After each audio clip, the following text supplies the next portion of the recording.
Hello everyone, welcome back to another reaction video, and today we have a brand new channel on the channel. We're reacting to someone new today.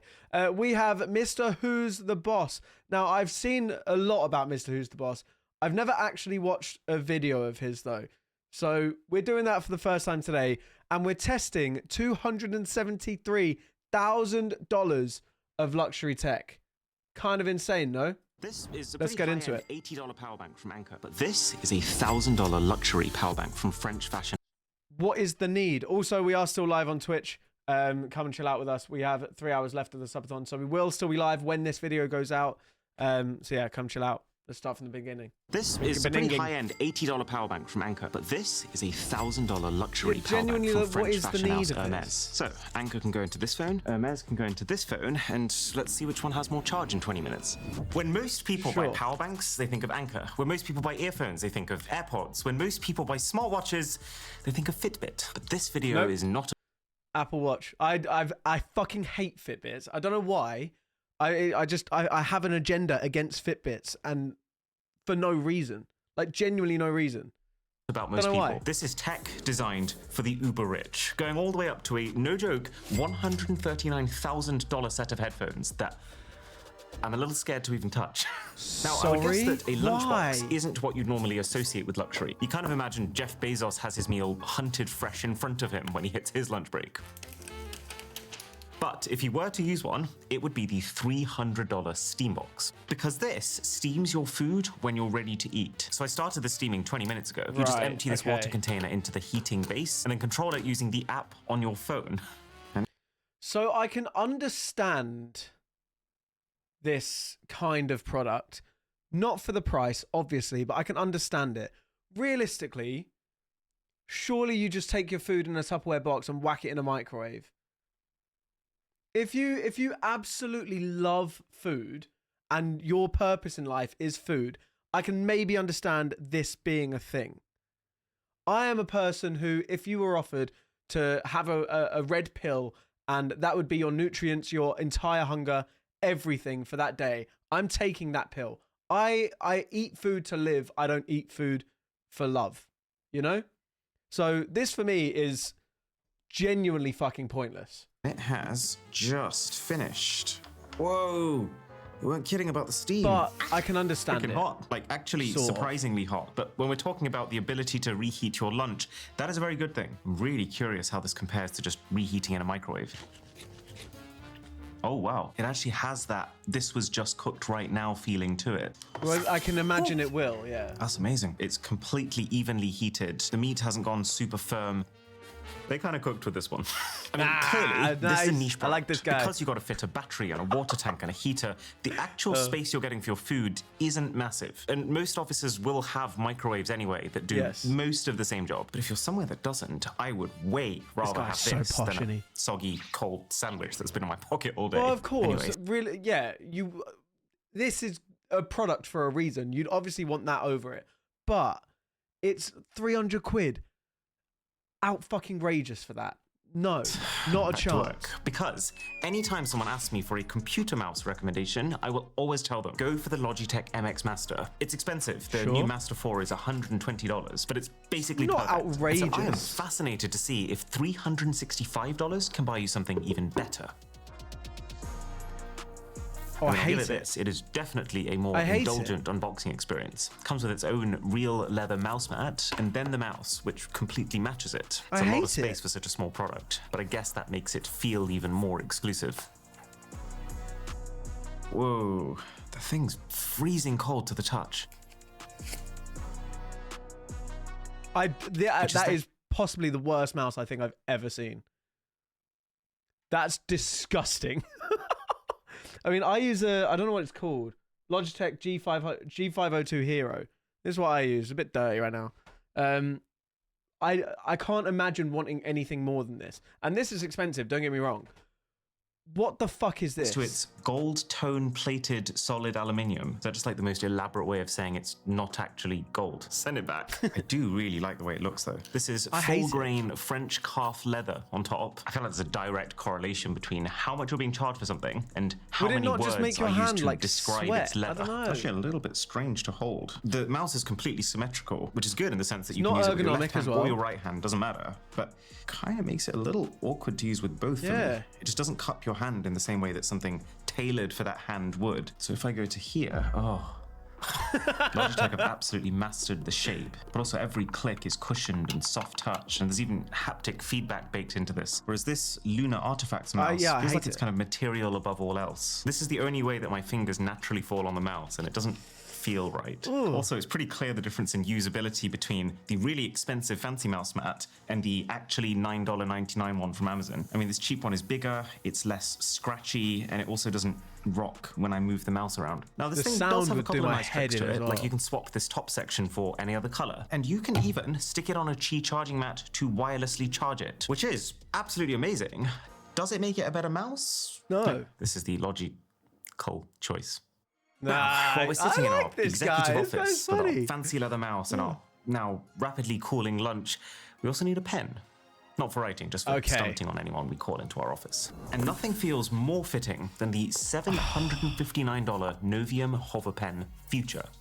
Good to see that. Realistically, I think if you're getting anything from any of this video, from anything in this video, I think you have too much money.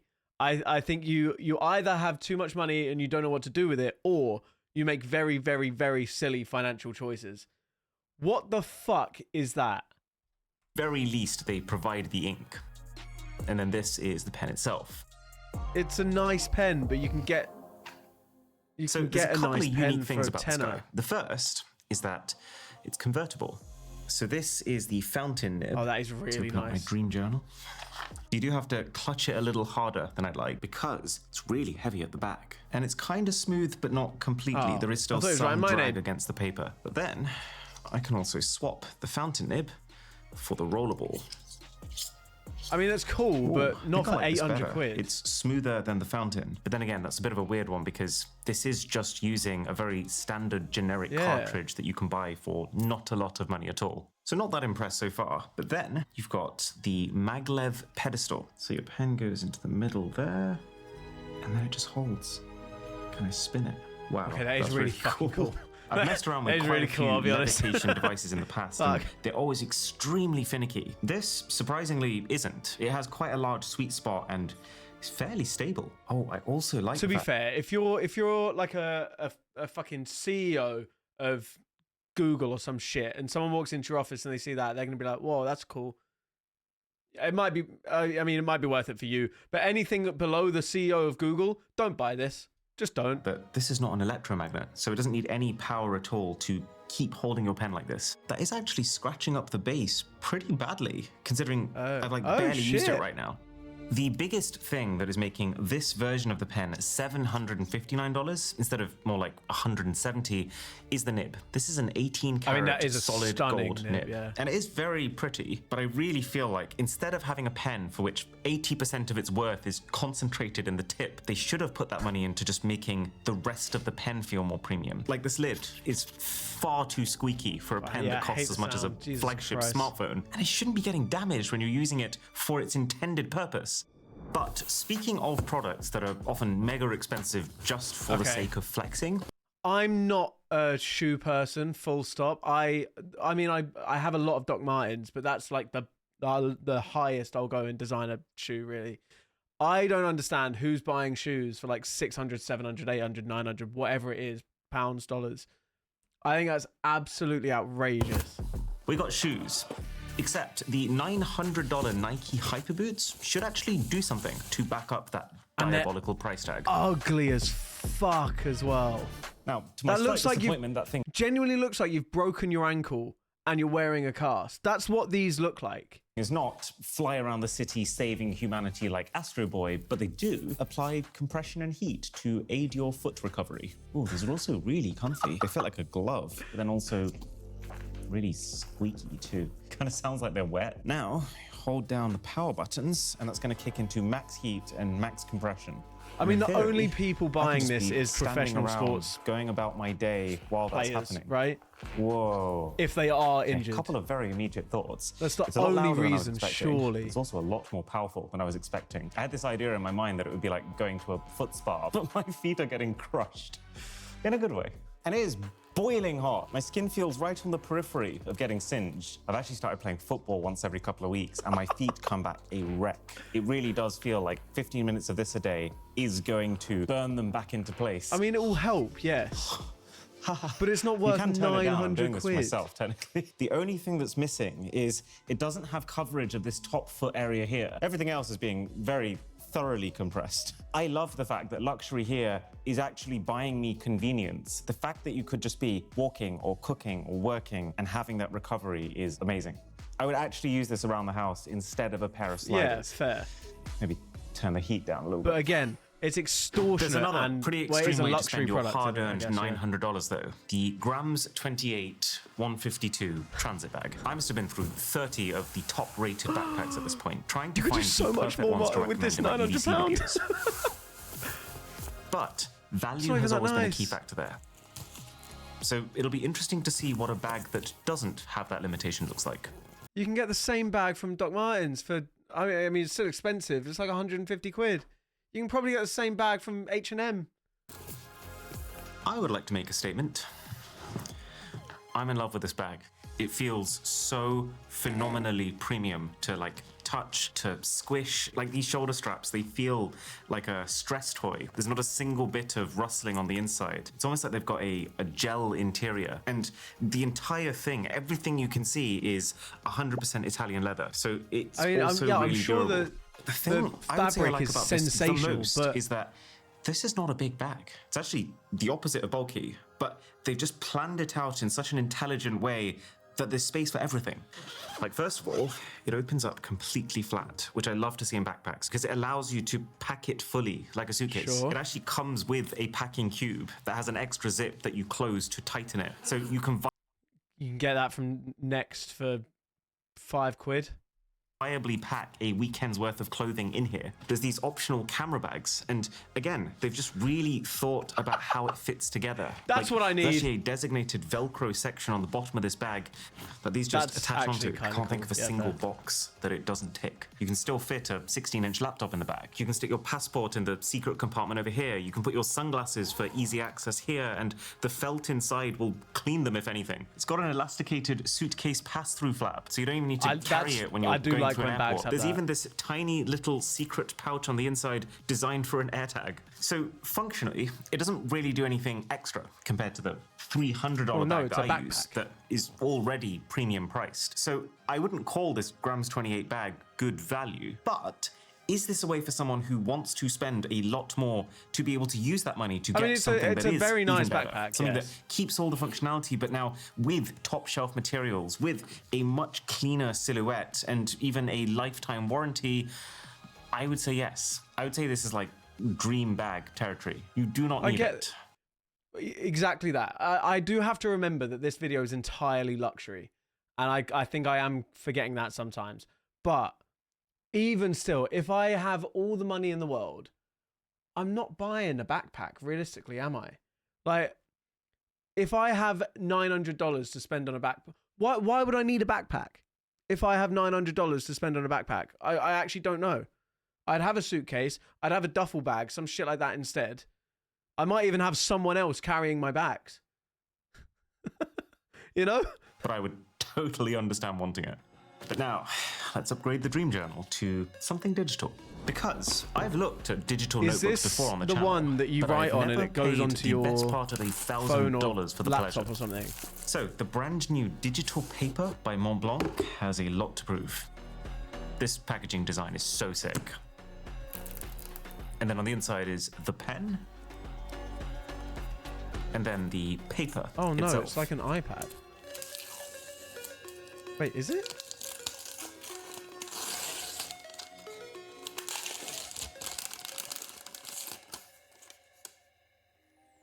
This So I feel like this product is actually a pretty big deal. You know, Mont Blanc is often considered like the Rolex of physical pens. You can easily spend hundreds of thousands of dollars on one from them. So the thing that I'm extremely curious about is, what is their vision for the digital writing experience? This is like if Rolex made a smartwatch. First things first, it's a lot heavier than it looks. It's great looks like that a you fucking can use Kindle. it for reading if you wanted to. And the screen looks incredibly sharp and detailed, but it's so much heftier than a normal e-reader that I think you'd be making a mistake if you were using it for that. So what about the writing? I've got to say, not that impressed with this pen. For a company who prides themselves on craftsmanship and materials, sure is a lot of shiny plastic here. The way the pen works is kind of interesting because they've custom designed 3 different types of tip. They've got linen, which is the roughest one, and then it goes matte and then smooth. So let's try the linen. Ooh, it does actually feel really nice. It's got a little bit of scratchiness to it that does make it feel a lot like dragging a pen across paper. If I close my eyes right now,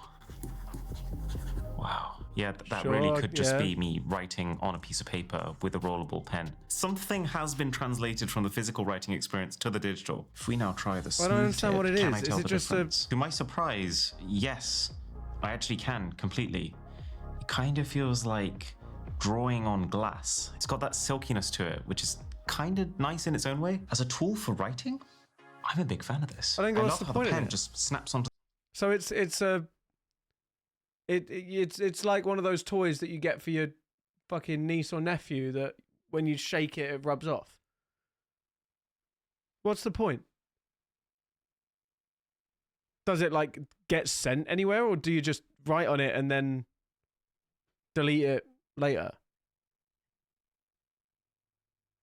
The side doesn't wiggle at all. I love It's an how it Etch-a-Sketch, wirelessly charges automatically while it's sitting in that spot. It's really cool how almost instantly, the moment you finished a note, it will appear in the fairly swanky looking Mont Blanc app on your phone.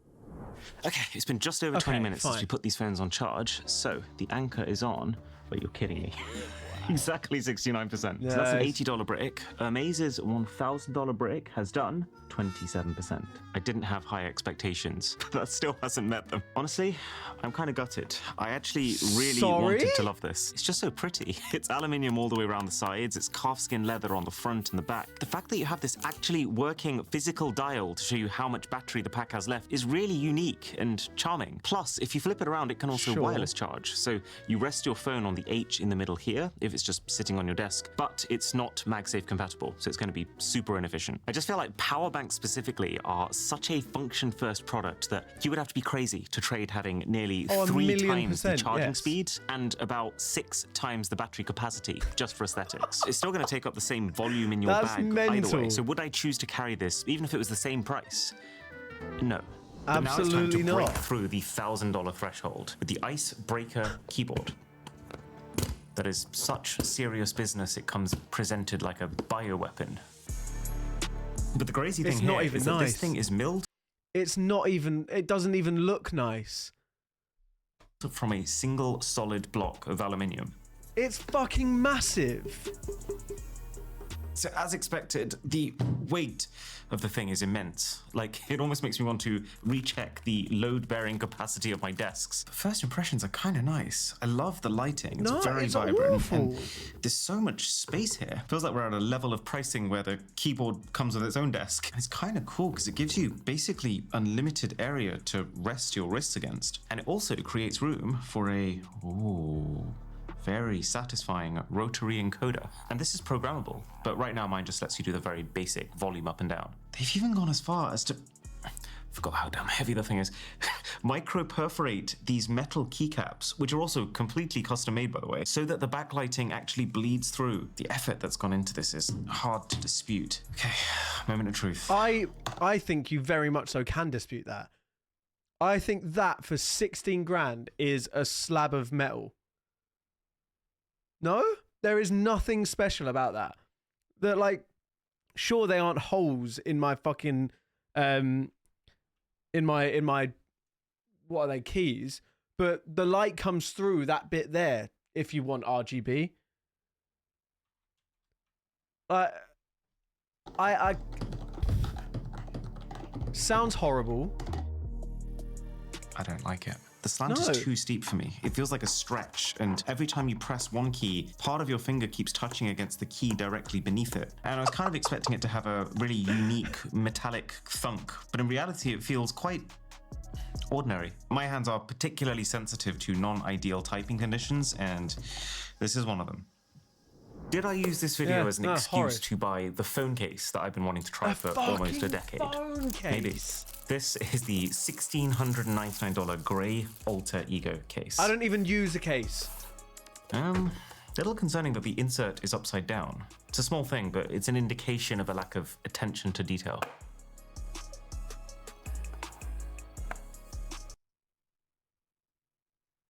You may as well not have a case. What the fuck? It looks like a Valorant flex.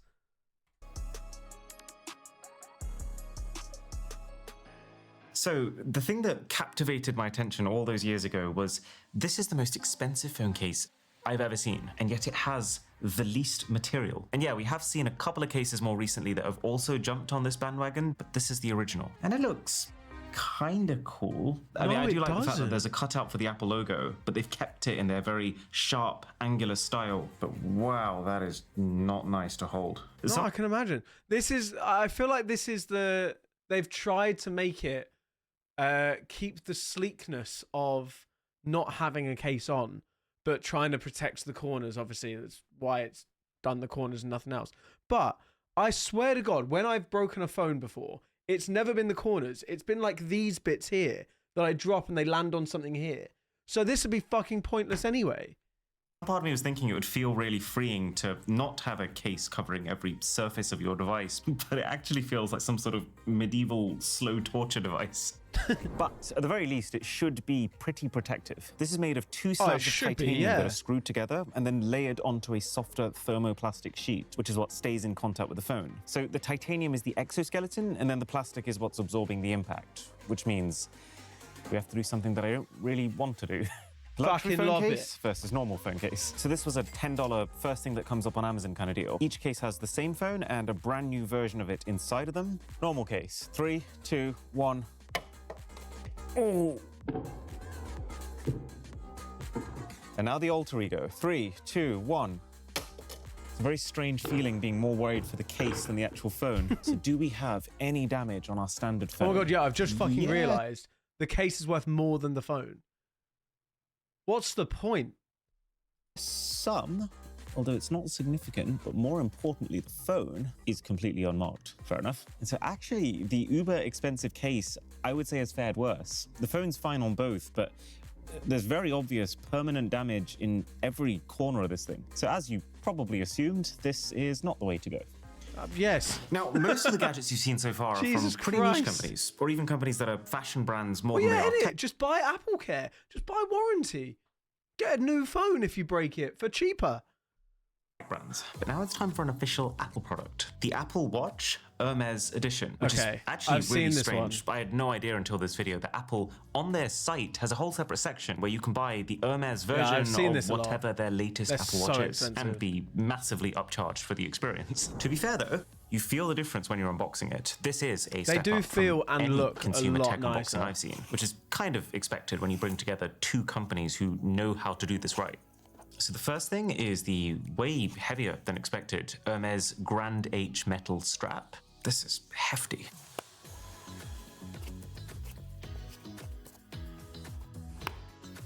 There's another insert over here, and that's a second sports band, silicone this time, but matched to the Hermes orange. And then finally the watch body. It is very nice.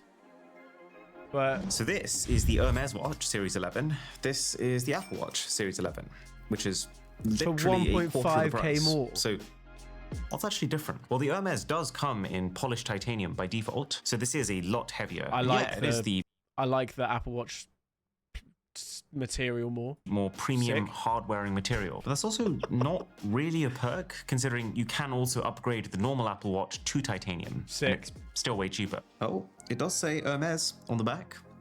Just in case you fancy taking it off every now and again to check. So then I guess the only thing that you will notice day to day is the Hermes watch faces. Yeah. Honestly, this is very strange to me. You get the radial collection, but it's just so generic that it could be from any company. There's a couple of other similarly forgettable faces. And then all the company's actual signature ones, they look so odd to me. Obviously, there's a heavy dose of subjectivity in here. It looks like a kid's watch. All I see is 1980s video game pixel art and a not quite finished drawing of a horse. Only appeal I can see is gifting. The unboxing is different and it does make it feel exclusive. And the Hermes watch is the best version of the Apple Watch with the titanium body. So it's not worse. I just kind of wish it was better considering how much more it costs. But now, at almost double the price of that, the Louis Vuitton light-up speaker has an unboxing experience that truly delivers. This is exactly what you want Uber luxury to feel like. Every part of this is made of really high quality materials, but it's also designed to give you everything you could possibly want. So there's one bag here, which has this quite nice leather wrist strap. Sure, okay. Over here, there's that's actually kind of wild. A charger, but with like an adapter for every possible That's country. actually kind of cool. Fair enough. But 3.6 grand. I should fucking hope so. Another bag, which has not one, but two Louis Vuitton branded cables, a 1 meter and a 3 meter, depending on how far apart these sockets in your mansion are.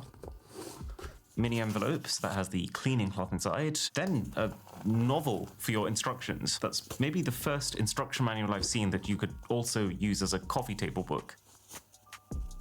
There's the base of the speaker, which in itself is already super weighty. What do you mean the base of the speaker itself, is it not connected? which also comes in its own custom protective case. It's actually quite cool that the handle of the speaker sticks out through it so that you can hold it easily. That's fucking vile. I hate that. I'm not a massive fan of Louis Vuitton anyway. I think the branding is very tacky. It's not tacky, but looking at it, it's fucking tacky to me. I fucking hate it. That's vile. You know what that is? That's one of the things that when you're like in school and you have is it like a tombola or something like that? You're doing that and then you do that and it flings up in the air and then you catch it on the rope again and you do that and you do that and then you keep, that's this. Diablo, yeah, sounds right, yeah. I gotta say, when I heard light up speaker, I was kind of getting the vibe of those kids' shoes that come with a little toy car inside the sole. But thankfully, that sentiment disappears pretty quickly. It's quite clear that this is at least trying to be a proper piece of tech. It's got an app, which is quite simple, but very premium, where you can pick a gradient or an animation to display on all the lights around the thing that can also sync to the music it's playing. Oh, I do really like when you change the color of the LEDs, it changes the color of every single part of the UI of this app to match. Obviously, high-end materials everywhere. It's a very expensive cocktail of polished and matte stainless steel. The whole mesh is silver perforated leather. And then this LED ring all the way around is protected by tempered glass. And it's all accompanied with what can only be described as one of the greatest knobs of our lifetime. This is how you change volume and style. So, does it sound kind of like that, to be fair?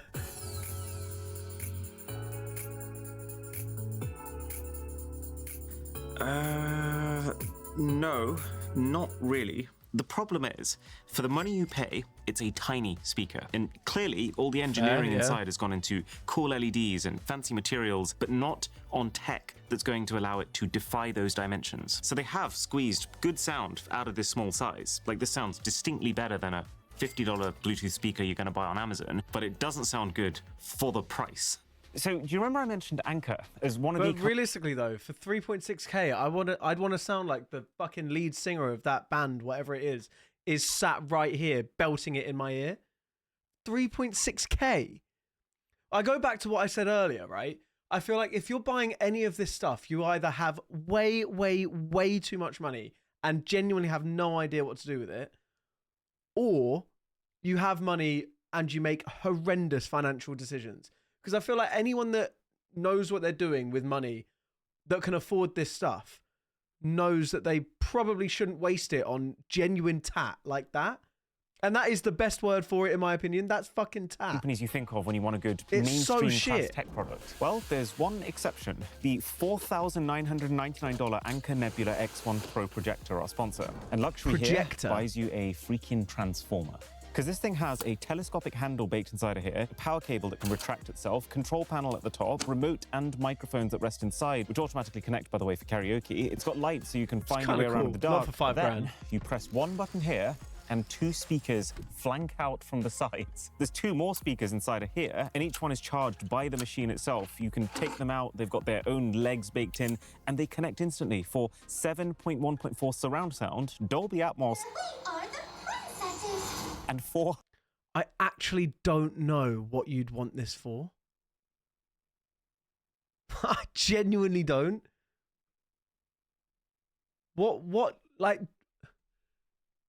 If you're getting one of these, surely you just make an outdoor cinema in your house, in your whatever, in your garden, for a lot less. Surely. 100 watts of power. Sorry, Louis. Why are we still here?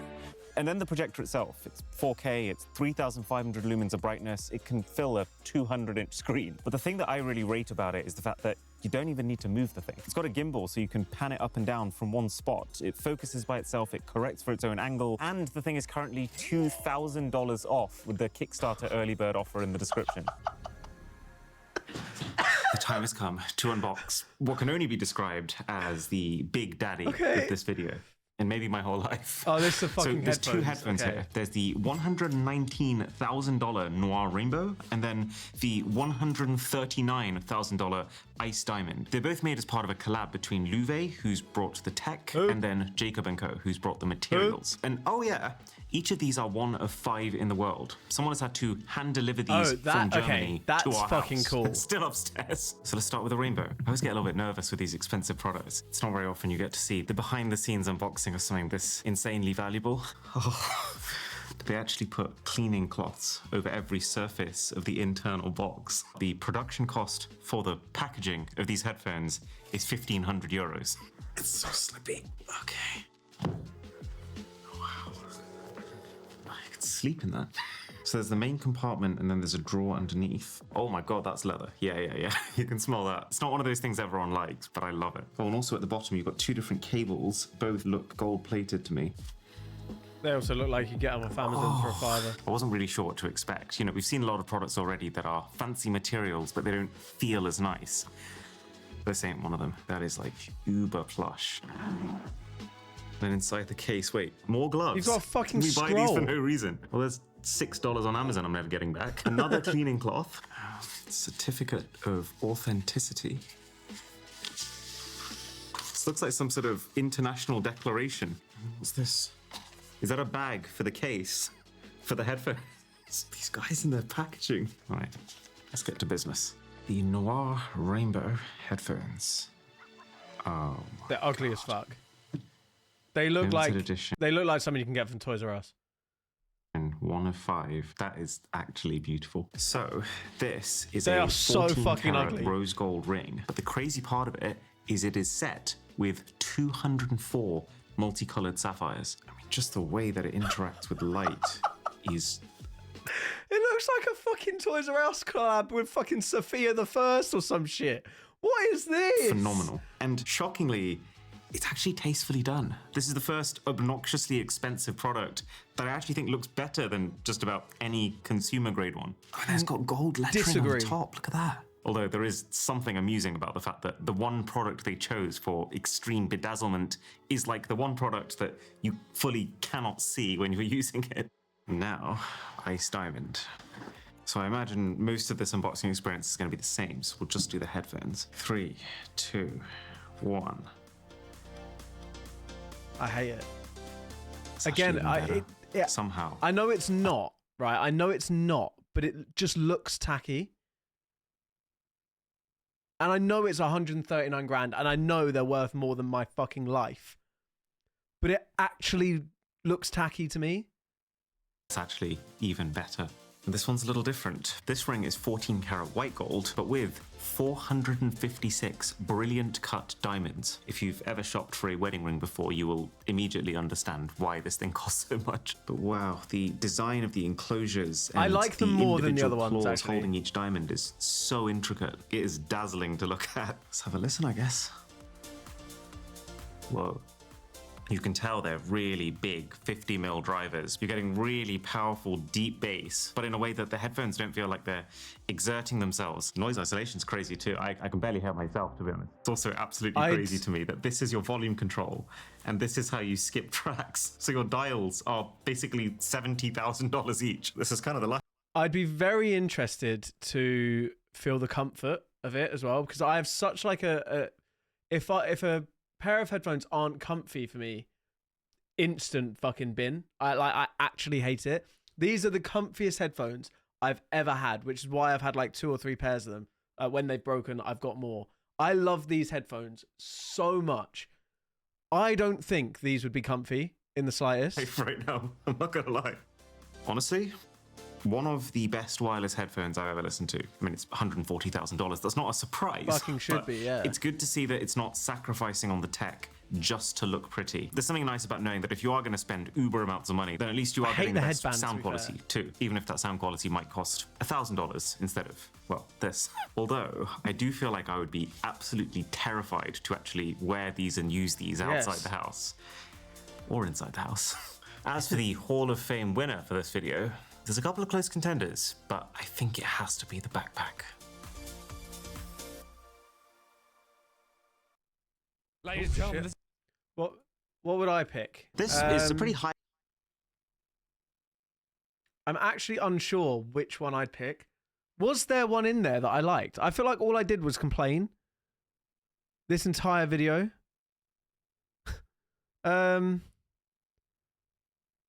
Is there one that I would get if I had the money? Potentially the pen. The lunchbox, maybe. You know what? Mine might actually be the backpack as well.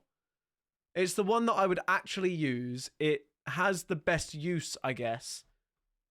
The tablet is okay, but I don't write things down, so there's no fucking point to me having it anyway. I think it would have to be the backpack. And that's outrageous to say. But anyway, there we go. Thank you guys so much for watching. Which one, if you had all the money in the world and made stupid financial decisions, would you buy? Let me know in the comments. Very good video, actually. I feel like I slated the video a lot, but it wasn't necessarily slate to the video itself. It was the products inside it, obviously. It's actually a very, very, very interesting video. Very fun first video of Mr. Who's the Boss to watch as well. So if there's any other videos that of his that you would recommend, please do let me know, because I'd be very, very, very down to watching more of that. That half an hour like genuinely flew by. So yeah, thank you for watching. Please do make sure you leave a like down below, subscribe for more, and I'll see you guys next time.